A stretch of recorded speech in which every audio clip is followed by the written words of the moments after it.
Big J ಟಿವಿಯ ವೀಕ್ಷಕರೆಲ್ಲರಿಗೂ ಈ ದಿನದ ಶುಭ ವಂದನೆಗಳು. ಜನವರಿ 23, 1897ನೇ ಇಸವಿಯಲ್ಲಿ ಒಡಿಶಾ ರಾಜ್ಯದಲ್ಲಿ ಶ್ರೀಯುತ ನೇತಾಜಿ ಸುಭಾಷ್ ಚಂದ್ರ ಬೋಸ್ ಇವರ ಜನನವಾಗಿತ್ತು. ಇವರು ನಮ್ಮ ದೇಶ ಕಂಡಂತ ಒಂದು ಬಹಳ ಅತ್ಯಮೂಲ್ಯ ಸ್ವಾತಂತ್ರ್ಯ ಹೋರಾಟಗಾರರಾಗಿರುತ್ತಾರೆ. ಇವರ ನೆನಪಿಗಾಗಿ ಪ್ರತಿ ವರ್ಷವೂ ಜನವರಿ 23ನೇ ತಾರೀಖನ್ನು ಸುಭಾಷ್ ಚಂದ್ರ ಬೋಸ್ ಜಯಂತಿ ಎಂಬ ಹೆಸರಿನಲ್ಲಿ ಆಚರಿಸಲಾಗುತ್ತದೆ. ಅದೇ ರೀತಿಯಲ್ಲಿ ನಾವು ಈ ದಿನ ಈ ವಿಶೇಷ ಕಾರ್ಯಕ್ರಮವನ್ನು ಹಮ್ಮಿಕೊಂಡಿರುತ್ತೇವೆ. ಈ ದಿನದ ಈ ಕಾರ್ಯಕ್ರಮದಲ್ಲಿ ನಮ್ಮೊಂದಿಗೆ ಮಾತನಾಡಲು ಶ್ರೀಯುತ ಪ್ರಶಾಂತ್ ನೀಲಾವರ್ ಅವರು ನಮ್ಮ ಮಧ್ಯದಲ್ಲಿ ಬಂದಿರುತ್ತಾರೆ. ಇವರು ಮಂಗಳೂರು ವಿಶ್ವವಿದ್ಯಾನಿಲಯದಿಂದ ರಾಜಕೀಯ ಶಾಸ್ತ್ರದಲ್ಲಿ ಸ್ನಾತಕೋತ್ತರ ಪದವಿಯನ್ನು ಪಡೆದಿದ್ದು, ನಂತರದ ಸುಮಾರು 20 ವರ್ಷಗಳ ಕಾಲ ಮಂಗಳೂರು, ಬೆಂಗಳೂರು ಈ ರೀತಿಯಾದ ವಿವಿಧ ವಿಶ್ವವಿದ್ಯಾನಿಲಯಗಳಲ್ಲಿ ಇವರು ಪ್ರಾಧ್ಯಾಪಕರಾಗಿ ತಮ್ಮ ಸೇವೆಯನ್ನು ಸಲ್ಲಿಸಿರುತ್ತಾರೆ. ಪ್ರಸ್ತುತ ಇವರು ಲಕ್ಷ್ಮೀ ಸೋಮಬಂಗೇರ ಸರಕಾರಿ ಕಾಲೇಜು ಕೋಟ ಇಲ್ಲಿ ರಾಜಕೀಯ ಶಾಸ್ತ್ರ ವಿಭಾಗದ ಮುಖ್ಯಸ್ಥರಾಗಿ ಕಾರ್ಯನಿರ್ವಹಿಸುತ್ತಿದ್ದಾರೆ. ಇವರಿಂದು ನಮ್ಮ ಮಧ್ಯದಲ್ಲಿರುವುದು ಬಹಳ ಸಂತಸದ ವಿಷಯವಾಗಿದೆ. ನಾನು ಬಿಗ್ ಜೆ ಟಿವಿಯ ಪರವಾಗಿ ನಿಮ್ಮನ್ನು ಸ್ವಾಗತಿಸುವವಳಾಗಿದ್ದೇನೆ. ಸರ್, ಸುಭಾಷ್ ಚಂದ್ರ ಬೋಸ್ ಇವರ ಕುರಿತಾಗಿ ನಾವು ಮಾತಾಡೋದಾದ್ರೆ, ಸ್ವಾತಂತ್ರ್ಯ ಹೋರಾಟದಲ್ಲಿ ಇವರ ಪಾತ್ರ ಯಾವ ರೀತಿಯಾದಾಗಿತ್ತು? ಭಾರತದ ಸ್ವಾತಂತ್ರ್ಯ ಹೋರಾಟದಲ್ಲಿ ನೇತಾಜಿ ಸುಭಾಷ್ ಚಂದ್ರ ಬೋಸ್ ಬಹಳ ಪರಿಣಾಮಕಾರಿಯಾದಂಥ ಪಾತ್ರವನ್ನು ನಿರ್ವಹಿಸಿದ್ದಾರೆ.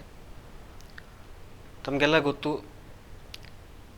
ಭಾರತದ ಸ್ವಾತಂತ್ರ್ಯ ಹೋರಾಟವನ್ನು ಒಂದು ಜನಾಂದೋಲನವಾಗಿ, ಮಾಸ್ ಮೂಮೆಂಟ್ ಆಗಿ ಪರಿವರ್ತನೆ ಮಾಡಿದವರು ಮೋಹನ್ ದಾಸ್ ಕರಮ್ಚಂದ್ ಗಾಂಧಿ ಅವರು. ಸುಭಾಷ್ ಚಂದ್ರ ಬೋಸ್ ಅವರು ಆರಂಭದಲ್ಲಿ ಬಂಗಾಳದ ಸ್ವಾತಂತ್ರ್ಯ ಹೋರಾಟಗಾರರಿಂದ ಸಾಕಷ್ಟು ಪ್ರೇರಣೆಯನ್ನು ಪಡಿತಾರೆ.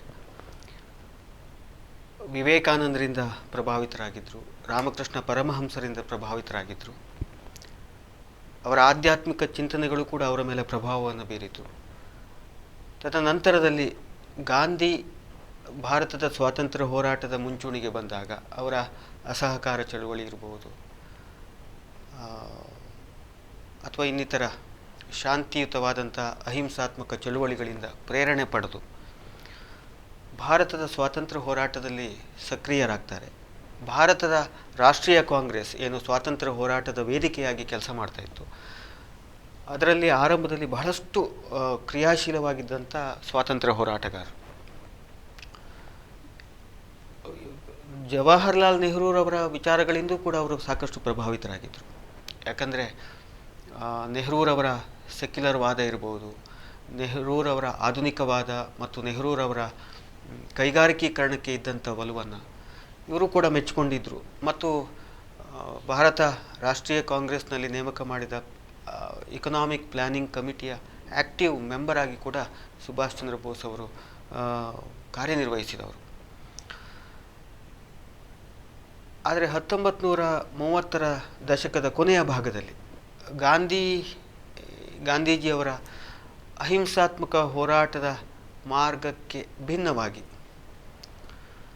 ಸುಭಾಷ್ ಚಂದ್ರ ಬೋಸ್ ಅವರು ತಮಗೆಲ್ಲ ಗೊತ್ತಿರುವ ಹಾಗೆ ಒಬ್ಬ ಕ್ರಾಂತಿಕಾರಿಯಾಗಿ ಸಾಕಷ್ಟು ಪ್ರಭಾವವನ್ನು ಬೀರ್ತಾರೆ. ಭಾರತದ ಸ್ವಾತಂತ್ರ್ಯ 1930, 35 ಮತ್ತು 45ರ ತನಕ ಸ್ವಾತಂತ್ರ್ಯ ಹೋರಾಟದಲ್ಲಿ ಒಂದು ಸ್ವಾತಂತ್ರ್ಯ ಹೋರಾಟದ ಕಿಚ್ಚನ್ನು ಅತಿ ವೇಗವಾಗಿ ಹೆಚ್ಚುವಂತೆ ಮಾಡಿದವರು ಸುಭಾಷ್ ಚಂದ್ರ ಬೋಸ್ ಅಂತ ತಾವೆಲ್ಲ ಇತಿಹಾಸದಲ್ಲಿ ಓದಿದಂಥ ವಿಚಾರ. ಇಲ್ಲಿ ಅವರ ಸ್ವಾತಂತ್ರ್ಯ ಹೋರಾಟದಲ್ಲಿ ಒಂದು ಕ್ರಾಂತಿಕಾರಿ ಹೋರಾಟದ ಮಾರ್ಗಕ್ಕಿಂತಲೂ ಜಾಸ್ತಿ ಸ್ವಲ್ಪ ನಮಗೆ ಮುಖ್ಯವಾಗುವಂಥ ವಿಚಾರಗಳೇನು ಇದೆ. ಉದಾಹರಣೆಗೆ, ಭಾರತವನ್ನು ಬಿಟ್ಟು ಈಗ ಭಾರತಕ್ಕೆ ಬ್ರಿಟಿಷ್ ವಸಾಹತುಶಾಹಿ ವ್ಯವಸ್ಥೆಯಿಂದ ನಾವು ಮುಕ್ತವಾಗಬೇಕು ಅಂತೇಳಿ ಆದರೆ ನಮ್ಮ ಬ್ರಿಟಿಷರಿಗೆ ವಿರೋಧಿಗಳು ಯಾರು? ಎರಡನೇ ಮಹಾಯುದ್ಧ ಕಾಲದಲ್ಲಿ ನಿಮಗೆಲ್ಲ ಗೊತ್ತಿದೆ. ಸೊ ಶತ್ರುವಿನ ಶತ್ರು ಮಿತ್ರ ಅನ್ನುವಂಥ ನೆಲೆಯಲ್ಲಿ ಚಾಣಕ್ಯ ನೀತಿಯಂತೆ ಭಾರತದಿಂದ ಹೊರಗೆ ಹೋಗಿ ಜರ್ಮನಿ, ಇಟಾಲಿ ಇರ್ಬೋದು, ಜಪಾನ್ ಇರ್ಬೋದು, ಇವುಗಳ ಜೊತೆ ಮೈತ್ರಿಯನ್ನು ಸಾಧಿಸಿ ಬ್ರಿಟಿಷರಿಂದ ಸ್ವತಂತ್ರಗೊಳ್ಳುವುದು ಕುರಿತಾಗಿ ಆಲೋಚನೆಯನ್ನು ಮಾಡಿದ್ದು ಮತ್ತು ಅದಕ್ಕೆ ಪ್ರಯತ್ನವನ್ನು ಪಟ್ಟದ್ದು, ಒಂದು ಹಂತದಲ್ಲಿ ಪರಿಣಾಮಕಾರಿಯಾಗಿ ಆ ಹೋರಾಟವನ್ನು ಸಂಘಟಿಸಿದ್ದು ನೇತಾಜಿಯವರ ದೊಡ್ಡ ಸಾಧನೆ ಅಂತ ನಾವು ಅದನ್ನು ಗುರುತಿಸಬೇಕಾಗತ್ತೆ. ಅಷ್ಟು ಮಾತ್ರ ಅಲ್ಲ, ಆ ಸ್ವಾತಂತ್ರ್ಯ ನಿಮಗೆ ಗೊತ್ತಿರ್ಬೋದು 1941ರಲ್ಲಿ ಜರ್ಮನ್ ರೇಡಿಯೋದಲ್ಲಿ ಸುಭಾಷ್ ಚಂದ್ರ ಬೋಸ್ ಅವರು ಮಾಡಿದಂಥ ಭಾಷಣ ಬ್ರಿಟಿಷರಿಗೆ ಒಂದು ಶಾಕ್ ಕೊಡುವಂಥ ವಿಚಾರವಾಗಿದ್ದರೆ ಅದೆಷ್ಟೋ ಭಾರತೀಯ ಯುವ ಸ್ವಾತಂತ್ರ್ಯ ಹೋರಾಟಗಾರರಿಗೆ ಒಂದು ದೊಡ್ಡ ಪ್ರೇರಕ ಶಕ್ತಿಯಾಗಿತ್ತು. ಆಜಾದ್ ಹಿಂದ್ ಫೌಜ್ ಅಂತ ಕಟ್ಕೊಂಡು ಅದರಲ್ಲಿ 45,000ಕ್ಕೂ ಮಿಕ್ಕಿ ಸೇನಾನಿಗಳಿದ್ದರು. ಆ ಆಜಾದ್ ಹಿಂದ್ ಫೌಜನ್ನು ಕಟ್ಟಿದ್ದೇ ಒಂದು ದೊಡ್ಡ ಸಾಧನೆ ಸುಭಾಷ್ ಚಂದ್ರ ಬೋಸ್ರದ್ದು. ಯಾಕಂದರೆ ಜಪಾನಿನ ಸಹಕಾರವನ್ನು ಪಡೆದು ಪ್ರಿಸನರ್ಸ್ ಆಫ್ ವಾರ್ ಅವರನ್ನೆಲ್ಲ ಸೇರಿಸ್ಕೊಂಡು ಮತ್ತು ಸೌತ್ ಈಸ್ಟ್ ಏಷ್ಯಾ, ಆಗ್ನೇಯ ಏಷ್ಯಾದಲ್ಲಿ, ಪೂರ್ವ ಏಷ್ಯಾದಲ್ಲಿ ಸ್ವಾತಂತ್ರ್ಯ ಹೋರಾಟಗಾರರನ್ನೆಲ್ಲ ಸಂಘಟಿಸಿ ಆಜಾದ್ ಹಿಂದ್ ಫೌಜನ್ನು ಕಟ್ಟಿದ್ದು. ಆಮೇಲೆ ಬಹಳ ಮುಖ್ಯವಾಗಿ ಸ್ತ್ರೀಯರನ್ನು ಒಂದು ಝಾನ್ಸಿ ರಾಣಿ ಏನು ರೆಜಿಮೆಂಟ್ ಅಂತ ಮಾಡಿಕೊಂಡು ಆಜಾದ್ ಹಿಂದ್ ಫೌಜಲ್ಲಿ 1,000ಕ್ಕೂ ಮಿಕ್ಕಿ ಮಹಿಳಾ ಸೇನಾನಿಗಳಿದ್ದರು ಅನ್ನೋದನ್ನು ನಾವು ಗಮನಿಸಬೇಕು. ಅಂದರೆ ಸ್ತ್ರೀಯರಿಗೆ ಶಿಕ್ಷಣ ಕೊಡಬೇಕು, ಅವರಿಗೆ ಸ್ವಾತಂತ್ರ್ಯ ಕೊಡಬೇಕು, ರಾಜಕೀಯ ಚಟುವಟಿಕೆಗಳಲ್ಲಿ ಅವರನ್ನು ಪಾಲುದಾರರನ್ನಾಗಿ ಮಾಡಬೇಕು ಮತ್ತು ಸೇನೆಯಲ್ಲಿ ಕೂಡ ಅವರು ತೊಡಗಿಸಿಕೊಂಡು ರಾಷ್ಟ್ರವನ್ನು ಸ್ವತಂತ್ರಗೊಳಿಸುವ ನಿಟ್ಟಿನಲ್ಲಿ ಕೂಡ ಅವರು ಹೋರಾಟದ ಮುಂಚೂಣಿಯಲ್ಲಿ ಇರಬೇಕು ಅನ್ನುವಂಥ ಒಂದು ಸ್ತ್ರೀ ಪರವಾದಂಥ ನಿಲುವು ಕೂಡ ದೇಶಾಭಿಮಾನದ ಜೊತೆಗೆ ಸುಭಾಷ್ ಚಂದ್ರ ಬೋಸ್ರು ಅಪ್ಪಟ ದೇಶಪ್ರೇಮಿಯಾಗಿದ್ದರು. ಅದರ ಜೊತೆಗೆ ಈ ರೀತಿಯಾದಂಥ ವಿಚಾರಗಳಲ್ಲಿ ಕೂಡ ಅವರ ಒಂದು ಪ್ರಗತಿಪರವಾದಂಥ ವಿಚಾರಗಳನ್ನು ನಾವು ಅವರಲ್ಲಿ ಕಾಣಬಹುದು ಅಂತ. ಆಜಾದ್ ಹಿಂದ್ ಫೌಜನ್ನು ಕಟ್ಟಿದ್ದೇ ಒಂದು ದೊಡ್ಡ ಸಾಧನೆ. ಇದನ್ನು ನಾವು ಸರ್, ನೀವು ತಿಳಿಸಿದ ಹಾಗೆ ಮಹಿಳಾ ಸಬಲೀಕರಣದಲ್ಲಿ ನೇತಾಜಿ ಅವರದ್ದು ಬಹುದೊಡ್ಡ ಪಾತ್ರವಾಗಿತ್ತು ಆ ಕಾಲದಲ್ಲಿಯೇ. ಅಂದರೆ ಸಬಲೀಕರಣ ಅಂದರೆ ಒಂದು ಹಂತಕ್ಕೆ, ಅಂದರೆ ನಾನು ಅದನ್ನು ಪರಿಪೂರ್ಣವಾದಂಥ ಒಂದು ಪ್ರಯತ್ನ ಹಾಗಂತ ಹೇಳುವುದಿಲ್ಲ. ಸ್ತ್ರೀಯರಿಗೆ ಶಿಕ್ಷಣ ಕೊಡಬೇಕು, ಅವರಿಗೂ ಕೂಡ ರೆಪ್ರೆಸೆಂಟೇಷನ್, ಪ್ರಾತಿನಿಧ್ಯ ಕೊಡಬೇಕು, ಅವರ ಶೋಷಣೆಯನ್ನು ಅದನ್ನು ವಿರೋಧಿಸಬೇಕು. ಜೊತೆಗೆ ಅವರಿಗೆ ಎಲ್ಲ ಕ್ಷೇತ್ರಗಳಲ್ಲಿ ಅವರು ಪುರುಷರಿಗೆ ಸರಿಸಮಾನವಾಗಿ ತೊಡಗಿಸಿಕೊಳ್ಳಬೇಕು ಅನ್ನುವಂಥ ಒಂದು ನಿಲುವು ಇತ್ತು. ಹಾಗೆ ಅವರು ಕಟ್ಟಿದಂಥ ಸ್ವಾತಂತ್ರ್ಯ ಹೋರಾಟದ ಆಜಾದ್ ಹಿಂದ್ ಫೌಜಲ್ಲಿ ಮಹಿಳೆಯರನ್ನು ತೊಡಗಿಸಿಕೊಂಡಿದ್ರು ಭಾಗವಹಿಸುವಂತೆ ಮಾಡಿದ್ರು ಅಂತ. ಸರ್, ನಾವು ಸ್ವಾತಂತ್ರ್ಯ ಹೋರಾಟದ ಸಮಯವನ್ನು ನೋಡುವುದಾದ್ರೆ ಸುಭಾಷ್ ಚಂದ್ರ ಬೋಸ್ ಅವರದ್ದು ಒಂದು ಬೇರೆ ರೀತಿಯಾದಂತ ಥಾಟ್ ಪ್ರೊಸೆಸ್ ಇತ್ತು. ಅದೇ ರೀತಿಯಲ್ಲಿ ಗಾಂಧೀಜಿ ಅವರು ಇರ್ಬೋದು ಅಥವಾ ಬೇರೆ ಸ್ವಾತಂತ್ರ್ಯ ಹೋರಾಟಗಾರರು ಇರ್ಬೋದು, ಅವರದೇ ರೀತಿಯಾದಂತ ನಿಲುವುಗಳಿದೆ. ಸೊ ಗಾಂಧೀಜಿ ಮತ್ತೆ ಸುಭಾಷ್ ಚಂದ್ರ ಬೋಸ್ ಇವರನ್ನು ತಗೊಳ್ಳೋದಾದ್ರೆ ಅವರ ನಡುವಲ್ಲಿದ್ದಂತ ವೈಚಾರಿಕ ಭಿನ್ನತೆ ಯಾವ ರೀತಿಯಲ್ಲಿತ್ತು? ಬಹಳ ಸ್ಪಷ್ಟವಾಗಿ ಕೇಳಿದ್ರಿ. ವೈಚಾರಿಕ ಭಿನ್ನತೆ ಇತ್ತು, ಅವರ ಹೋರಾಟದ ಮಾರ್ಗಗಳಲ್ಲಿ ವ್ಯತ್ಯಾಸಗಳಿತ್ತು. ತದ್ವಿರುದ್ಧವಾದಂಥ ಹೋರಾಟದ ಮಾರ್ಗಗಳನ್ನು ಇಬ್ಬರು ಮುಂಚೂಣಿಯ ಸ್ವಾತಂತ್ರ್ಯ ಹೋರಾಟಗಾರರು ಬಳಸಿಕೊಂಡಿದ್ರು ಅಂತ. ಇಬ್ಬರ ಮಟ್ಟಿಯಲ್ಲೂ ಅವರಿಬ್ಬರನ್ನು ಹೇಳೋದಾದರೆ ಅವರ ಮಟ್ಟಿನಲ್ಲಿ ಅವರಿಬ್ಬರೂ ಕೂಡ ಯಶಸ್ಸನ್ನು ಗಳಿಸಿದರು ಒಂದು ಅರ್ಥದಲ್ಲಿ ಅಂತ. ಆದರೆ ಇಲ್ಲಿ ಆ ವೈಚಾರಿಕ ವಿಚಾರಗಳು ಬಂದಾಗ ಗಾಂಧೀಜಿಯವರ ಸ್ವರಾಜ್ಯ, ಸೆಲ್ಫ್ ರೂಲ್ ಮತ್ತು ರೂಲ್ ಓವರ್ ಸೆಲ್ಫ್ ಎರಡೂ ಬರ್ತದೆ ಗಾಂಧೀಜಿಯಲ್ಲಿ. ಒಂದು ಸ್ವರಾಜ್ಯ, ಸೆಲ್ಫ್ ರೂಲ್, ಮತ್ತು ರೂಲ್ ಓವರ್ ಸೆಲ್ಫ್, ತನ್ನನ್ನು ತಾನು ನಿಯಂತ್ರಿಸಿಕೊಳ್ಳುವಂಥದ್ದು. ಈ ವಿಚಾರಗಳಲ್ಲಿ ಸುಭಾಷ್ ಚಂದ್ರ ಬೋಸ್ ಅವರು ಅದರ ಸಹಮತ ಇತ್ತು.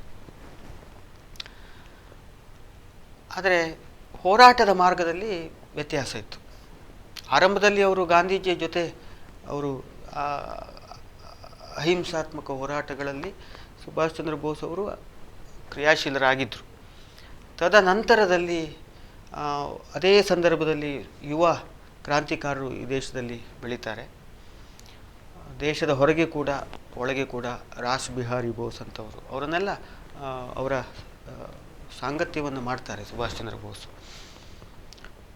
ಭಗತ್ ಸಿಂಗ್, ರಾಜ್ಗುರು, ಚಂದ್ರಶೇಖರ್ ಆಜಾದ್, ಹೀಗೆ ಬಹಳಷ್ಟು ಮಂದಿಯ ಯುವ ಕ್ರಾಂತಿಕಾರಿ ಹೋರಾಟಗಾರರ ಜೊತೆ ಸೇರಿಕೊಂಡು ಕ್ರಾಂತಿಕಾರಿಯಾಗಿ ಅವರು ಕಂಡು ಬರ್ತಾರೆ ಅಂತ.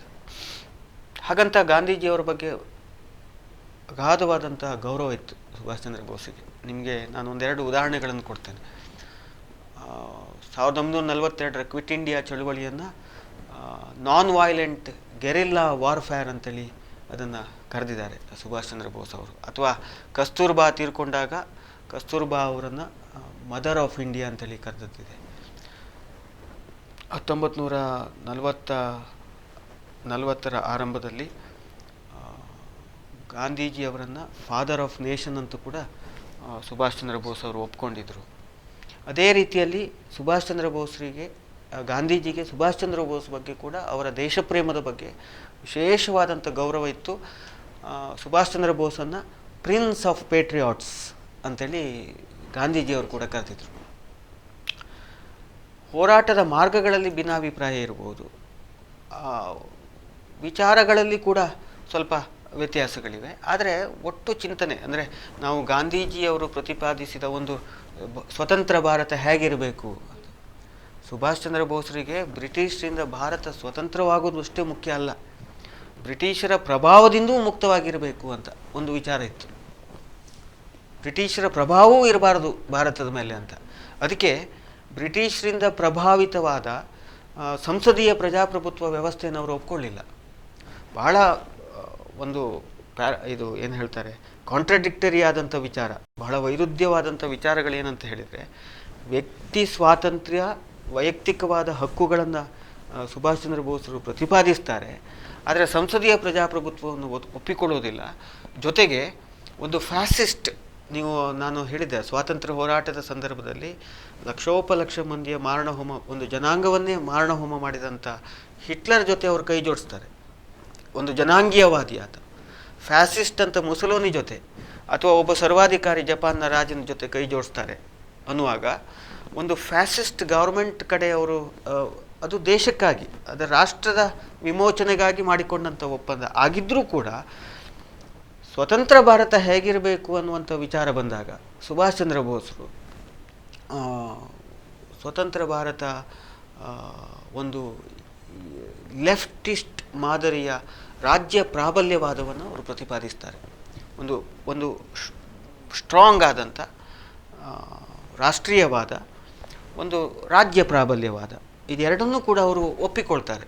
ಆ ಮಾದರಿಯ ಸರ್ಕಾರ ಇಲ್ಲಿರಬೇಕು, ಸಂಸದೀಯ ಪ್ರಜಾಪ್ರಭುತ್ವ ಅಲ್ಲ ಅಂತ. ಹಾಗಂತ ವೈಯಕ್ತಿಕ ನೆಲೆಯಲ್ಲಿ, ವ್ಯಕ್ತಿಗತವಾದ ನೆಲೆಯಲ್ಲಿ ಹಕ್ಕು, ಸ್ವಾತಂತ್ರ್ಯ ಮತ್ತು ಪ್ರಜಾಪ್ರಭುತ್ವ ಮೌಲ್ಯಗಳನ್ನು ಅವರು ಸಮರ್ಥಿಸ್ಕೊಳ್ತಾರೆ. ಸರ್ಕಾರ ಅಂತೇಳಿ ಬಂದಾಗ, ರಾಜಕೀಯ ವ್ಯವಸ್ಥೆ ಅಂತ ಬಂದಾಗ, ಅದಕ್ಕೆ ನಾನು ಹೇಳಿದ್ದು ಅವರಲ್ಲಿ ಸಾಕಷ್ಟು ದ್ವಂದ್ವದಿಂದ ಕೂಡಿದಂಥ ಒಂದು ಇತ್ತು, ವಿಚಾರಗಳಿದ್ವು ಅಂತ. ಅಂದರೆ ಗಾಂಧಿ ಆಗಲಿ, ಅಂಬೇಡ್ಕರ್ ಆಗಲಿ, ನೆಹರು ಆಗಲಿ, ಇವರು ಪ್ರತಿಪಾದಿಸಿದಂಥ ಒಂದು ಪರ್ಯಾಯ, ಸ್ವಾತಂತ್ರ್ಯ ಸಿಕ್ಕಿದ ನಂತರ ಸ್ವತಂತ್ರ ಭಾರತ ಹೇಗಿರಬೇಕು ಅನ್ನುವಂಥ ವಿಚಾರಗಳು ಬಂದಾಗ ಈ ರೀತಿಯಾದಂಥ ಒಂದು ಸ್ಪಷ್ಟವಾದಂಥ, ಒಂದು ಕಾಂಪ್ಯಾಕ್ಟ್ ಆದಂಥ ಒಂದು ಆಲ್ಟರ್ನೇಟಿವ್ ಪರ್ಯಾಯ ವ್ಯವಸ್ಥೆಯನ್ನು ಅವರು ಸೂಚಿಸುವುದಿಲ್ಲ. ಅಲ್ಲಿ ಬೇರೆ ಬೇರೆ ಸಂದರ್ಭಗಳಲ್ಲಿ ಅವರು ಅದನ್ನು ಹೇಳ್ತಾ ಹೋಗ್ತಾರೆ. ಸ್ವತಂತ್ರ ಭಾರತ, ರಾಜಕೀಯ ಸ್ವಾತಂತ್ರ್ಯ, ಬರೀ ರಾಜಕೀಯ ಸ್ವಾತಂತ್ರ್ಯ ಮಾತ್ರ ಅಲ್ಲ, ಭಾರತಕ್ಕೆ ಎಂತಹ ಸ್ವಾತಂತ್ರ್ಯ ಬೇಕು ಅಂತ ಹೇಳಿದರೆ ಸಾಮಾಜಿಕ ಆರ್ಥಿಕ ಸಮಾನತೆಯ, ಸಾಮಾಜಿಕ ನ್ಯಾಯ ಇರುವಂಥ ಒಂದು ಸಮಾನತೆಯ ಸಮಾಜ ಇರಬೇಕು ಅನ್ನುವಂಥ ಒಂದು ವಿಚಾರವನ್ನು ಅವರು ಪ್ರತಿಪಾದಿಸ್ತಾರೆ. ಸಾಮ್ಯವಾದ ಅಂತೇಳಿ ಅವರು ಪ್ರತಿಪಾದಿಸ್ತಾರೆ. ಅಂದರೆ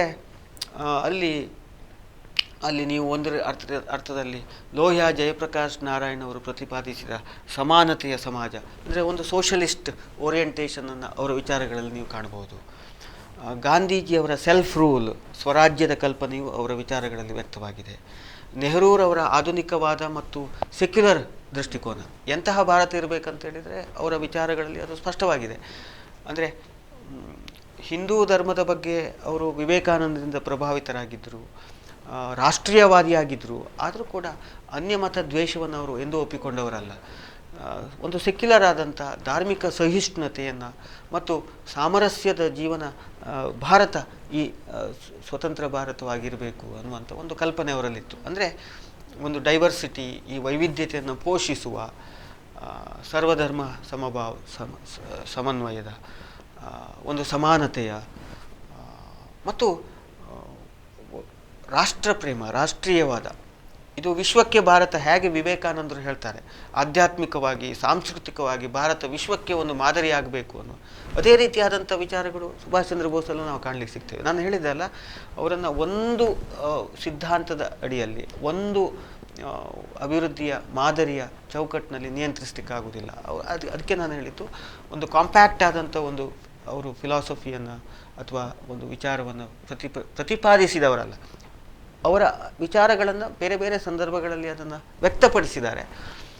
ನಾವು ನೋಡ್ತಾ ಹೋದ ಹಾಗೆ ಅವರ ಎಲ್ಲ ಅವು ಏನೇ ವಿಚಾರಗಳಿರ್ಬೋದು, ಅದೆಲ್ಲವೂ ಕೂಡ ಒಂದು ಅರ್ಥದಲ್ಲಿ ಭಾರತವನ್ನು ಒಂದು ಬಲಿಷ್ಠ ದೇಶವಾಗಿ ಬೆಳಿಬೇಕು, ಭಾರತ ಸಂಪೂರ್ಣ ಸ್ವತಂತ್ರವಾಗಿ ತನ್ನದೇ ಒಂದು ನೆಲೆಯನ್ನು ಕಂಡುಕೊಳ್ಬೇಕು, ಒಂದು ಇಂಡಿಪೆಂಡೆಂಟ್ ಆದ ಸ್ವಾಯತ್ತ ಸ್ವತಂತ್ರ ಮತ್ತು ಶ್ರೇಷ್ಠ ಭಾರತದ ಕಲ್ಪನೆ ಅವರಲ್ಲಿ ನಾವು ಕಾಣಲಿಕ್ಕೆ ಸಿಗ್ತದೆ. ಆ, ಸ್ವರಾಜ್ಯ ಪಕ್ಷ ಸ್ಥಾಪನೆ ಕುರಿತಾಗಿ ನೀವು ತಿಳಿಸುವುದಾದ್ರೆ?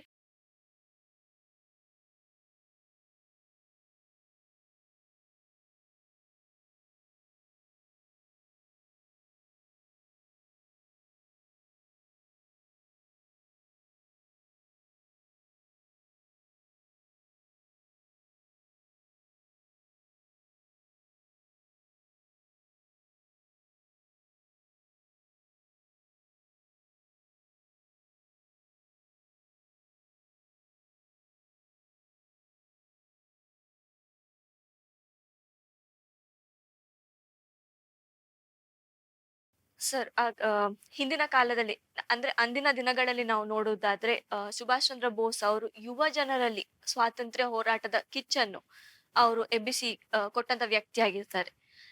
ಇವರ ನಿಲುವುಗಳ ಅಥವಾ ಇವರ ಪಾತ್ರ ಅಥವಾ ಇವರ ಮೆಸೇಜ್ ಇಂದಿನ ಯುವ ಜನರಿಗೆ ಯಾವ ರೀತಿಯಲ್ಲಿ ಇವರ ಸಂದೇಶ ನೀವು ಕೊಡ್ಲಿಕ್ಕೆ ಇಷ್ಟಪಡ್ತೀರಿ?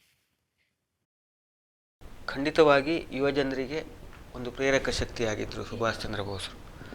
ಸುಭಾಷ್ ಚಂದ್ರ ಬೋಸ್ ಜೊತೆಗೆ ಭಗತ್ ಸಿಂಗ್ ಅಂತವರು ಇತರ ಕ್ರಾಂತಿಕಾರಿಗಳು ಕೂಡ ಯುವ ಜನರಿಗೆ ಒಂದು ದೊಡ್ಡ ಪ್ರೇರಕ ಶಕ್ತಿಯಾಗಿದ್ದರು. ಮತ್ತು ಯಾಕಂದರೆ ನಾನು ಹೇಳಿದಲ್ಲ, ಜರ್ಮನ್ ರೇಡಿಯೋದಲ್ಲಿ ಅವರು ಮಾಡಿದ ಭಾಷಣ ಅಂದರೆ ಯುವ ಜನರಿಗೆ ನಮ್ಮ ಒಬ್ಬ ನೇತಾರ ದೇಶದ ಹೊರಗಿದ್ದು ಕೂಡ, ಯಾರ ಕಣ್ಣಿಗೂ ಬೀಳದಿದ್ದರೂ ಕೂಡ ಏನೋ ಒಂದು ಭಾರತದ ಸ್ವಾತಂತ್ರ್ಯದ ಹೋರಾಟದ ಬಗ್ಗೆ ಸಕ್ರಿಯರಾಗಿ ಕೆಲಸ ಮಾಡ್ತಾ ಇದ್ದಾರೆ ಅನ್ನುವಂಥ ಒಂದು ಪ್ರೇರಣೆ. ಮತ್ತು ಅವರ ಸ್ವಾಭಾವಿಕವಾಗಿ ಯುವ ಜನರಿಗೆ ಒಂದು ಕ್ರಾಂತಿಕಾರಕವಾದಂಥ ವಿಚಾರಗಳು ಹೆಚ್ಚು ಆಕರ್ಷಿತವಾಗ್ತದೆ. ತಮಗೆಲ್ಲ ಗೊತ್ತಿರುವಂಥದ್ದು ಇದು. ಗಾಂಧೀಜಿಯವರ ಅಹಿಂಸಾ ವಿಚಾರಗಳು ಭಾಳಷ್ಟು ಆಕರ್ಷಕ ಅಲ್ಲ ಅನ್ನೋ ರೀತಿಯಲ್ಲಿ ನಮಗೆ ಕಾಣ್ತದೆ. ಇವತ್ತಿಗೂ ಕೂಡ ಆ ವಿಚಾರಗಳಿವೆ. ಅದೇನೇ ಇರಲಿ, ಅದರಲ್ಲಿ ಯಾರು ಸರಿ ಯಾರು ತಪ್ಪು ಅನ್ನೋದಕ್ಕಿಂತ ಗಾಂಧೀಜಿಯ ವಿಚಾರಗಳು ಸಾಕಷ್ಟು ಪ್ರಭಾವವನ್ನು ಬೀರಿದ್ದು. ಇಡೀ ನಾನು ಹೇಳಿದೆಲ್ಲ ಮಾಸ್ ಮೂಮೆಂಟ್ ಆಗಿ ಸಾಕಷ್ಟು ಪ್ರಭಾವವನ್ನು ಬೀರಿತ್ತು. ಗಾಂಧೀಜಿಯವರ ಒಂದು ಕರೆಗೆ ಲಕ್ಷಾಂತರ ಮಂದಿ ಮನೆ ಮಠವನ್ನೆಲ್ಲ ತ್ಯಜಿಸಿ ಸ್ವಾತಂತ್ರ್ಯ ಹೋರಾಟದಲ್ಲಿ ಧುಮುಕಿದ್ರು ಅನ್ನೋದು ಕೂಡ ಅಷ್ಟೇ ಪರಿಣಾಮಕಾರಿಯಾದಂಥ ವಿಚಾರವಾಗಿತ್ತು. ಸುಭಾಷ್ ಚಂದ್ರ ಬೋಸರು give me blood, I will give freedom ಅಂತ ಯುವ ಜನರಿಗೆ ಕರೆ ಕೊಡ್ತಾರೆ. ನನಗೆ ರಕ್ತ ಕೊಡಿ, ನಾನು ನಿಮಗೆ ಸ್ವಾತಂತ್ರ್ಯವನ್ನು ಕೊಡ್ತೇನೆ ಅನ್ನೋದರ ಹಿಂದೆ ನೀವು ತ್ಯಾಗ ಬಲಿದಾನಗಳನ್ನು ಮಾಡುವಂಥ, ಅಂದರೆ ನಿಸ್ವಾರ್ಥ ಸ್ವಹಿತಾಸಕ್ತಿಯನ್ನು ಬಿಟ್ಟು ದೇಶದ ಹಿತಾಸಕ್ತಿಯನ್ನು, put your own selfish interest below the national interest ಅನ್ನುವಂಥದ್ದು. ಸೊ ರಾಷ್ಟ್ರದ ಹಿತ ಅನ್ನುವಂಥದ್ದು ಮುಖ್ಯ. ಅದಕ್ಕೆ ತ್ಯಾಗ ಮನೋಭಾವನೆಯನ್ನು ಮೈಗೂಡಿಸಿಕೊಳ್ಳಿ. ಅದಕ್ಕೆ ಭಾರತಕ್ಕೆ ಭವ್ಯವಾದ ಪರಂಪರೆ ಇತಿಹಾಸವೇ ಇದೆ ಅನ್ನುವಂಥ ಒಂದು ವಿಚಾರ ಯುವ ಜನರನ್ನು ಹೆಚ್ಚು ಆಕರ್ಷಿಸಿತ್ತು. ಮತ್ತು ಯುವ ಜನರು ಕ್ರಾಂತಿಕಾರಿ ಸ್ವಾತಂತ್ರ್ಯ ಹೋರಾಟದಲ್ಲಿ ಸಂಪೂರ್ಣವಾಗಿ ತೊಡಗಿಸಿಕೊಂಡದ್ದು ಕೂಡ ನಾವು ಕಾಣ್ತೇವೆ. ಅದು ಮುಂದೆ ದೊಡ್ಡ ಮಾಡರೇಟ್ಸ್ ಮತ್ತು ಎಕ್ಸ್ಟ್ರೀಮಿಸ್ಟ್ಸ್ ಅಂತ, ಮಂದಗಾಮಿಗಳು ಮತ್ತು ತೀವ್ರಗಾಮಿಗಳು ಅನ್ನುವಂಥ ದೊಡ್ಡ ಕಾಂಗ್ರೆಸ್ನಲ್ಲೇ, ಭಾರತ ರಾಷ್ಟ್ರೀಯ ಕಾಂಗ್ರೆಸ್ ಎನ್ನುವ ಸ್ವಾತಂತ್ರ್ಯ ಹೋರಾಟದ ವೇದಿಕೆಯಲ್ಲೇ ಎರಡು ದೊಡ್ಡ ಬಣಗಳಾಗಿ ಪರಿವರ್ತನೆ ಆಗಿರುವುದನ್ನು ನಾವು ಕಾಣ್ತೇವೆ ಅಂತ. ಒಟ್ಟಾರೆ ಯುವಜನತೆ ರಾಷ್ಟ್ರಪ್ರೇಮವನ್ನು ಬೆಳೆಸ್ಕೋಬೇಕು, ರಾಷ್ಟ್ರೀಯ ಹಿತಾಸಕ್ತಿಗೆ ಆದ್ಯತೆ ಕೊಡಬೇಕು, ಸ್ವಾರ್ಥ ಹಿತಾಸಕ್ತಿಗಳನ್ನು ಬದಿಗಿಟ್ಟು ದೇಶದ ಹಿತಾಸಕ್ತಿಗೆ ಮಹತ್ವ ಕೊಡಬೇಕು ಅನ್ನುವಂಥ ಒಂದು ಕರೆಯನ್ನು, ಮತ್ತು ಸ್ವಾತಂತ್ರ್ಯ ಹೋರಾಟದಲ್ಲಿ ಕ್ರಿಯಾಶೀಲರಾಗಬೇಕು ಮತ್ತು ಸಂಪೂರ್ಣವಾಗಿ ತೊಡಗಿಸಿಕೊಳ್ಳಬೇಕು ಅನ್ನುವಂಥ ನಿಟ್ಟಿನಲ್ಲಿ ಒಂದು ಪ್ರೇರಕ ಶಕ್ತಿಯಾಗಿದ್ದರು ಅನ್ನುವಂಥದ್ದು ಮುಖ್ಯ ಆಗ್ತದೆ. ಸರ್, ಕಾರ್ಯಕ್ರಮವನ್ನು ಮುಗಿಸೋದಕ್ಕಿಂತ ಮುಂಚೆ ಸುಭಾಷ್ ಚಂದ್ರ ಬೋಸ್ ಇವರ ಕುರಿತಾಗಿ, ಅವರ ವಿಚಾರಗಳ ಕುರಿತಾಗಿ ನಿಮ್ಮ ಒಂದೆರಡು ಅಭಿಪ್ರಾಯಗಳು, ನಿಮ್ಮ ಒಂದೆರಡು ಮಾತುಗಳನ್ನು. ನನಗೆ ಸುಭಾಷ್ ಚಂದ್ರ ಬೋಸ್ ಅವರು ಅವರ ವಿಚಾರಗಳನ್ನು ಕಂಡಾಗ ಆ ಸ್ವಾತಂತ್ರ್ಯ ಹೋರಾಟದ ಸಂದರ್ಭದಲ್ಲಿ ಇದ್ದಂಥ ಇತರ ಭಾರತದ ರಾಷ್ಟ್ರೀಯ ನಾಯಕರ ವಿಚಾರಗಳಿಗೆ ಒಂದು ತುಲನಾತ್ಮಕವಾಗಿ ಕಾಣುವಂಥ ಒಂದು ತವಕ ಬರ್ತದೆ. ಅಂದರೆ ಅವರು ಪ್ರತಿಪಾದಿಸುವ ಸಾಮಾಜಿಕ ನ್ಯಾಯದ ಪರಿಕಲ್ಪನೆ, ಆ ವಿಚಾರಗಳು, ಬಾಬಾ ಸಾಹೇಬ್ ಅಂಬೇಡ್ಕರ್ ಅವರಲ್ಲಿ ಕಾಣುವಂಥ ಸಾಮಾಜಿಕ ನ್ಯಾಯ, ಲೋಹಿಯಾ ಜಯಪ್ರಕಾಶ್ ನಾರಾಯಣ್ ಅವರಲ್ಲಿ ಕಾಣುವಂಥ ಒಂದು ಸಮಾಜವಾದಿ ಸಮಾನತೆಯ ತತ್ವ, ಗಾಂಧೀಜಿಯವರಲ್ಲಿ ಕಾಣುವಂಥ ಅಪಾರವಾದ ದೈವಭಕ್ತಿ, ಸುಭಾಷ್ ಚಂದ್ರ ಬೋಸ್ರವರು ಕೂಡ ಅಷ್ಟೇ ಆಜಾದ್ ಹಿಂದ್ ಫೌಜ್ ಹೋರಾಟಕ್ಕೆ ಮಾಡುವಂಥ ಪ್ರತಿ ದಿವಸ ದೇವರನ್ನು ಪ್ರಾರ್ಥಿಸುವ ಮತ್ತು ನಮಗೆ ಬ್ರಿಟಿಷರಿಂದ ಸ್ವತಂತ್ರರಾಗುವ ನಿಟ್ಟಿನಲ್ಲಿ ನಾವು ಮಾಡುವ ಹೋರಾಟಕ್ಕೆ ಒಂದಿಷ್ಟು ಶಕ್ತಿ ಕೊಡು, ಒಂದಿಷ್ಟು ವಿಶ್ವಾಸ ಮೂಡಿಸುವಂಥ ದೇವರನ್ನು ಪ್ರಾರ್ಥಿಸುವಂಥ, ಇದು ಗಾಂಧೀಜಿಯವರಲ್ಲಿ ದೈವಭಕ್ತಿ ಬಹಳ ವಿಶೇಷವಾಗಿ ಕಾಣ್ತೇವೆ. ಸೊ ಗಾಂಧೀಜಿಯವರಲ್ಲಿ ಕೂಡ ಇರುವಂಥ ಕೆಲವೊಂದು ವಿಚಾರಗಳು ಮತ್ತು ನೆಹರೂರವರಲ್ಲಿ ಕಾಣುವಂಥ ಒಂದು ಸೆಕ್ಯುಲರ್ ಪರಿಕಲ್ಪನೆ, ಆಧುನಿಕ ವಿಚಾರಗಳು, ವಿವೇಕಾನಂದರ ಒಂದು ಮತ್ತು ಅರವಿಂದ ಘೋಷ್ ಅವರ ಆಧ್ಯಾತ್ಮಿಕತೆ ಮತ್ತು ಭಾರತೀಯ ಸಂಸ್ಕೃತಿ ಮತ್ತು ರಾಷ್ಟ್ರೀಯವಾದ ಸಾಂಸ್ಕೃತಿಕ ರಾಷ್ಟ್ರೀಯವಾದ ಕುರಿತಾಗಿ ಇದೆಲ್ಲ ವಿಚಾರಗಳು ವಿವೇಕಾನಂದರ ಹೋರಾಟದಲ್ಲಿ ಮತ್ತು ಅವರು ಬೇರೆ ಬೇರೆ ಸಂದರ್ಭಗಳಲ್ಲಿ ವ್ಯಕ್ತಪಡಿಸಿದಂಥ ಅಭಿಪ್ರಾಯಗಳಲ್ಲಿ ನಾವು ಕಾಣ್ತೇವೆ. ಸುಭಾಷ್ ಚಂದ್ರ ಬೋಸ್ ಬಗ್ಗೆ ನಾವು ಏನು ಸಮಾಜದಲ್ಲಿ ಗಾಂಧಿ ಮತ್ತು ಸುಭಾಷ್ ಚಂದ್ರ ಬೋಸನ್ನು ಪರಸ್ಪರ ವಿರುದ್ಧವಾಗಿ ಕಾಣುವಂಥದ್ದು, ನೆಹರು ಮತ್ತು ಸುಭಾಷ್ ಚಂದ್ರ ಬೋಸನ್ನು ಪರಸ್ಪರ ಶತ್ರುಗಳಂತೆ ಕಾಣುವಂಥದ್ದು ನಾವು ಇಲ್ಲಿ ಇಂದಿನ ಜನಾಂಗ, ಆ ರೀತಿಯಾದಂಥ ಇದು ಬೇಡ. ಸ್ವಾತಂತ್ರ್ಯ ಹೋರಾಟದ ಸಂದರ್ಭದಲ್ಲಿ ಎಲ್ಲ ರಾಷ್ಟ್ರೀಯ ನಾಯಕರು ಪರಸ್ಪರ ಗೌರವಿಸುವುದನ್ನು ನಾವು ಕಂಡಿದ್ದೇವೆ, ನಮಗೆ ಇತಿಹಾಸ ಹೇಳ್ತದೆ. ಯಾಕೆ ನಾವು ಅನಾವಶ್ಯಕವಾಗಿ ಸಂಘರ್ಷಗಳಿಗೆ ಇವತ್ತು ಆ ಮನಸ್ಥಿತಿಗೆ ತಲುಪಬೇಕು? ಸೊ ಎಲ್ಲ ರಾಷ್ಟ್ರೀಯ ನಾಯಕರು ಒಂದಲ್ಲ ಒಂದು ರೀತಿಯಲ್ಲಿ ಭಾರತದ ಸ್ವಾತಂತ್ರ್ಯದ ಬಗ್ಗೆ ಅಥವಾ ಒಂದು ಆದರ್ಶ ಸಮಾಜದ ನಿರ್ಮಾಣದ ಬಗ್ಗೆ ಕನಸನ್ನು ಹೊತ್ತಿದ್ರು. ಹಾಗೆ ಸುಭಾಷ್ ಚಂದ್ರ ಬೋಸ್ ಅವರು ಕೂಡ ಆ ರೀತಿಯಾದಂಥ ಒಂದು ಆದರ್ಶವನ್ನು ಇಟ್ಕೊಂಡಿದ್ರು. ತನ್ನ ಸ್ವಂತ ಖಾಸಗಿ ಬದುಕನ್ನು, ಆ ಖಾಸಗಿ ಬದುಕಿನ ಸ್ವಾತಂತ್ರ್ಯವನ್ನು, ಸ್ವಾರ್ಥವನ್ನು ಎಲ್ಲವನ್ನ ತ್ಯಾಗ ಮಾಡಿ ದೇಶಕ್ಕೋಸ್ಕರವಾಗಿ, ದೇಶದ ವಿಮೋಚನೆಗಾಗಿ ತನ್ನನ್ನು ಸಂಪೂರ್ಣವಾಗಿ ತೊಡಗಿಸಿಕೊಂಡ ಒಂದು ಅಪ್ಪಟ ದೇಶಪ್ರೇಮಿಯಾಗಿ ನಾವು ಸುಭಾಷ್ ಚಂದ್ರ ಬೋಸನ್ನು ಕಾಣಬಹುದು. ಒಂದು ಮಾದರಿ, ಒಂದು ಪ್ರೇರಣೆ ಅನ್ನೋದು ಸಾರ್ವಕಾಲಿಕ ಸತ್ಯ ಅಂತ ಹೇಳಲಿಕ್ಕೆ ನಾನು ಇಷ್ಟಪಡ್ತೇನೆ. ನಮ್ಮ ಮಧ್ಯದಲ್ಲಿರುವಂತಹ ಶ್ರೀಯುತ ಪ್ರಶಾಂತ್ ನೀಲ್ ಅವರ ಇವರು ತಿಳಿಸಿದಂತೆ ಭಾರತದ ಸ್ವಾತಂತ್ರ್ಯ ಹೋರಾಟದಲ್ಲಿ ಇದ್ದಂತ ಒಂದು ಅಪ್ರತಿಮ ನಾಯಕರು ಸುಭಾಷ್ ಚಂದ್ರ ಬೋಸ್ ಅವರು. ಇವರು ನೀಡಿರುವಂತ ತತ್ವಗಳನ್ನು, ಇವರು ತೋರಿಸಿಕೊಟ್ಟಿರುವಂತ ಮೌಲ್ಯಗಳನ್ನು ನಾವೆಂದಿಗೂ ಮರೆಯದೆ ದೇಶ ಪ್ರೇಮದ ಕಿಚ್ಚನ್ನು ನಮ್ಮಲ್ಲಿ ಎಂದೆಂದಿಗೂ ಉಜ್ವಲಿಸುತ್ತಾ ಜೀವಿತವಾಗಿಟ್ಟುಕೊಂಡು ನಾವು ಮುನ್ನಡೆಯುವಂತೆ ಆಶಿಸುತ್ತೇನೆ. ಇಂದಿನ ಕಾರ್ಯಕ್ರಮಕ್ಕೆ ನಮ್ಮ ಮಧ್ಯದಲ್ಲಿ ಗೆಸ್ಟ್ ಆಗಿ ಬಂದಂತ ಶ್ವೇತಾ ಪ್ರಶಾಂತ್ ನೀಲ ಅವರವರಿಗೆ ಧನ್ಯವಾದಗಳನ್ನು ತಿಳಿಸುತ್ತಾ ನಾನು ಈ ಕಾರ್ಯಕ್ರಮವನ್ನು ಮುಗಿಸುವವಳಾಗಿದ್ದೇನೆ. ಜೈ ಹಿಂದ್.